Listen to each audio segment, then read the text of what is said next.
থাকবে।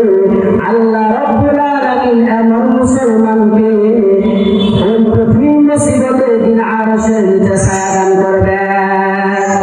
বান্দা ফজর নামাজ আদায় করিয়া বান্দা ব্যবসায় চলে যায়, বান্দা আবার যোহরের সময় চিন্তা আযান হইতেছে, মসজিদে নামাজে যাইতে হবে। বুখারী শরীফের হাদিসের বর্ণনা। রাজুলুন কলবুহু মুআল্লাকুন ফিল মাসাজিদ, বান্দা যোহরের নামাজ আদায় করিয়া বিশ্রাম করতে যায়, আবার মাথায় টেনশন কখন আসরের নামাজ আদায় করবে। এইভাবে মাগরিব এশা ফজর বান্দার চিন্তা নামাজ আদায় করবে, নামাজ আদায় করবে। আল্লাহ রাব্বুল আলামিন বলে এই বান্দাকে আমি হাসরের ময়দানে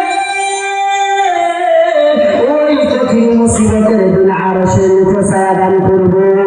সুবহানাল্লাহ। তাহলে নামাজ পড়বেন তো? কে কে পড়বেন? হাতটা উঠায় দেখান। আল্লাহ পাক কবুল করুন। সকলে বলুন আমিন। 4 নম্বর শ্রেণী বুখারী শরীফের বর্ণনা।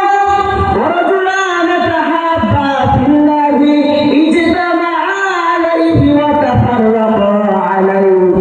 আল্লাহ রাব্বুল আলামিন ওই বান্দাকে আরশের নিচে ছায়া দান করবেন যারা পরস্পর একে অপরকে মহব্বত করবে আল্লাহকে পাওয়ার জন্য, একে অপরের সাথে সম্পর্ক ছিন্ন করবে আল্লাহর সন্তুষ্টি অর্জন করার জন্য। আল্লাহ রাব্বুল আলামিন তাকে আরশের নিচে ছায়া দান করবেন। 5 নম্বর শ্রেণী হলো ওয়ারাজুলুন দাআতু ইমরাতুন যাতু নাসিবিন জামাল। এমন যুবক যেই যুবককে একজন উচ্চ বংশের যুবক হলে জিনার